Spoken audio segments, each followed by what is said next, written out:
Hello guys, welcome to my YouTube channel. Pasensya na po, medyo matagal ako bago nakapag-upload. Meron po tayong dalawang unit dito, isang Y20 na Vivo plus etong isang Redmi Note 10 na 5G. So pareho pong LCD ang problema nito. Ngayon, i-share ko lang po sa inyo kung paano po magpalit, no. Sa mga hindi pa po nakakaalam, pwede nyo po itong gayahin kung may mga unit po kayong ganito ang problema. LCD po ang papalitan natin dito dahil nag black screen po ito pero may backlight.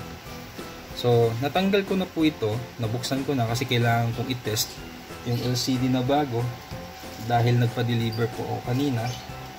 So ito po yung dalawang LCD bago, isang pang Redmi Note 10 at isang pang Vivo Y20. So unahin po natin tong Redmi Note 10. Sa pagbabaklas po nito, ang uunahin nyo po muna yung backplate, itong back cover. So gagamitan nyo lang po ng plastic pry tool o pwede din po itong plastic card o game card gaya ng baraha. So unahin nyo po muna itong back cover. Pag natanggal nyo na po ito, ang isusunod nyo pong tanggalin ay itong frame. So sa pagtatanggal ng frame, tanggalin nyo muna yung SIM holder, tapos insert nyo po dito yung kukunin nyo sa ibabaw ng SIM holder kasi ito po yung pinaka weak point o malambot na parte. So pagtanggal nyan, siksik nyo lang po yung kuko nyo dito plus i-slide nyo lang po pababa. Ayan. Pero before that, tanggalin nyo po muna yung mga screw. May screw po yan mula dito sa taas hanggang dito sa baba. So tatanggalin nyo lang po yan gamit ang Phillips screw.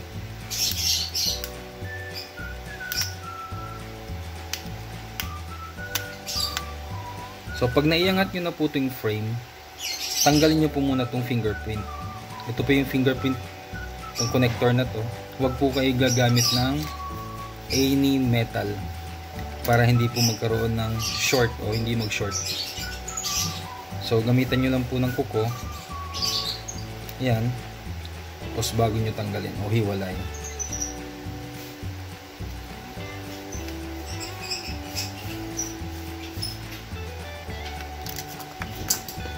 So yan po, tanggal na. So sa pagbabaklas po o sa pagpapalit ng LCD, ang tandaan nyo lang po lagi, dapat tama po yung in-order ninyong parts para hindi po kayo magka-problema. So tabi natin dyan. Tanggalin nyo yung battery.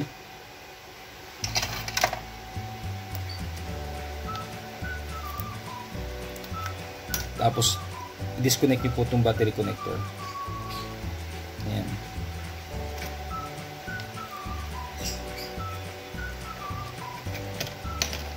So next na po natin gagawin, dahil po ang LCD po nito ay kasama po yung sa charging. Ito po yung sa charging, ito po yung sa LCD display.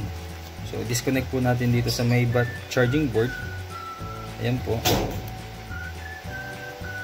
Tapos disconnect po natin itong sa LCD. So ayan.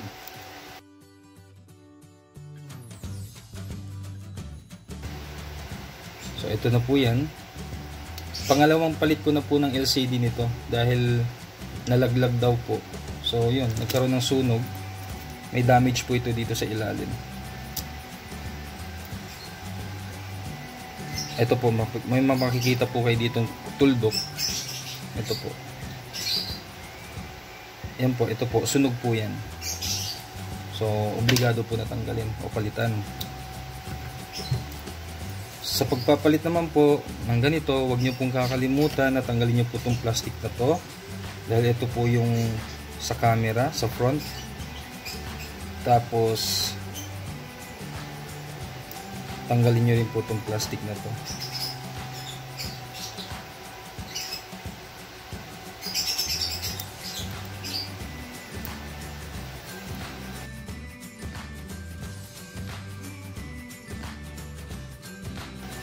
Saka po natin insert dito sa ilalim.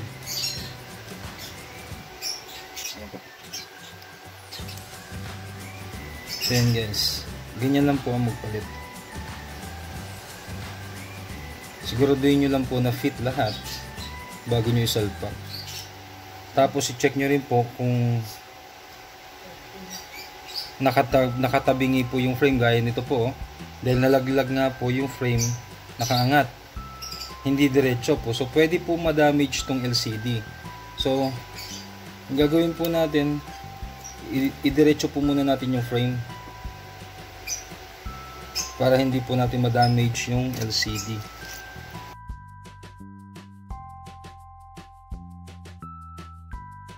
Yan lang po ang tatandaan nyo lagi, na bago maglapag po ng LCD, siguraduhin po ninyo na yung pagkakabitan po ninyo ay diretso. Dahil pwede pong mabasag uli yung LCD dahil nga po yung frame ay bengkong.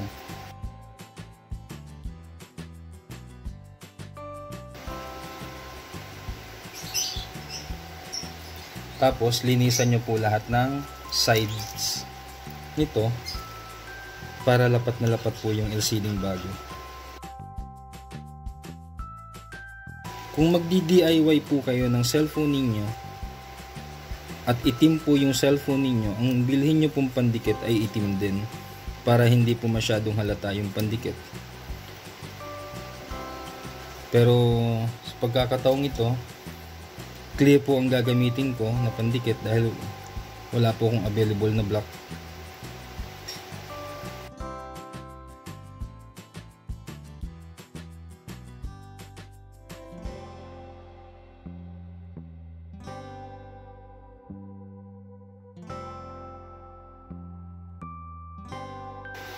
Pero bago nyo po ikabit yung LCD, test nyo po muna kung okay po yung LCD na binili ninyo.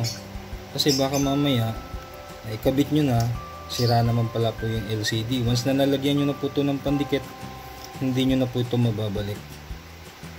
Kaya i-test nyo po muna bago nyo i-receive yung item.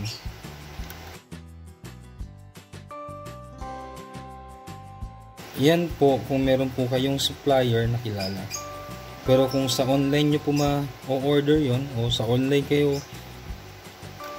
bibili, pag busted po yung LCD, medyo mahirap po magbalik. Kaya mas maganda po kung may kilala po kayong supplier para in case nasira po yung LCD, madaling palitan.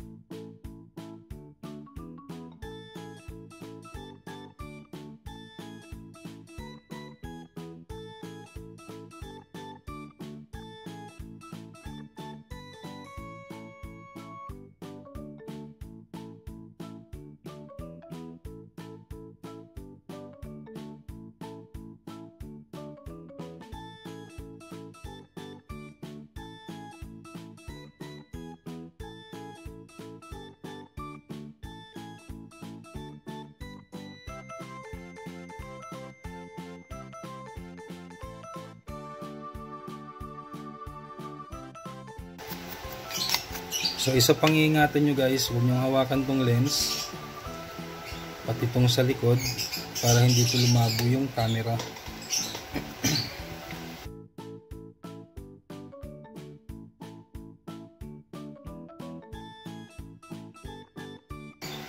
Tanggalin na rin po natin yung plastic sa likod.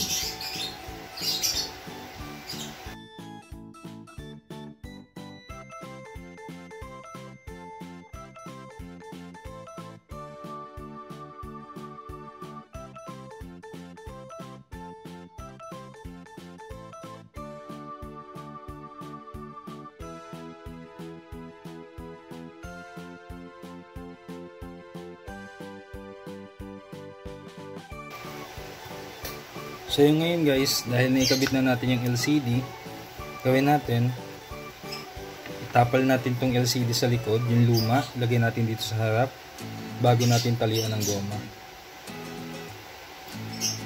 Para lapat na lapat po yung LCD natin na bago.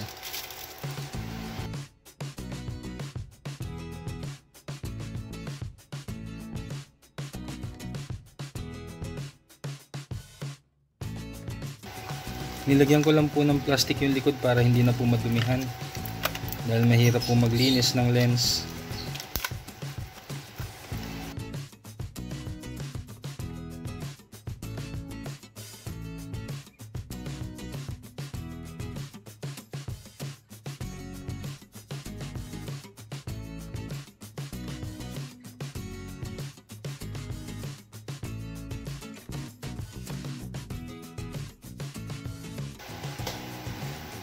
So ito guys, iwanan natin ng 30 minutes to 1 hour para tuyong-tuyo bago natin balikan.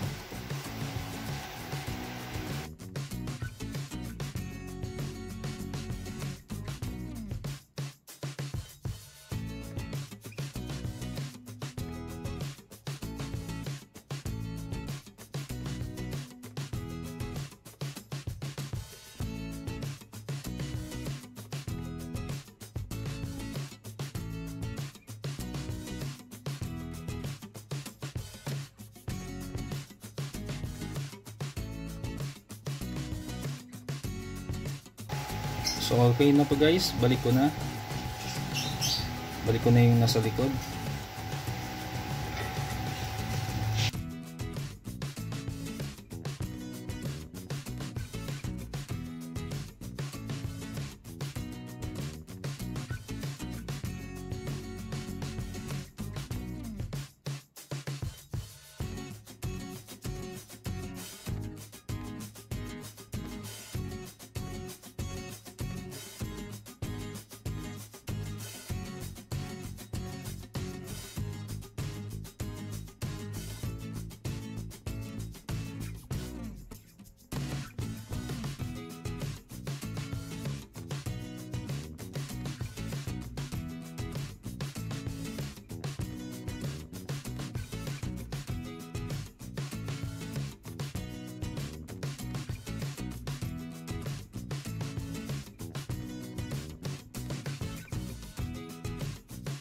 Sa pagbabalik po ng tornilyo, alalay lang para hindi po masyadong lumubog yung tornilyo. Pwede po kasi makadamage ng LCD pag sobrang higpit.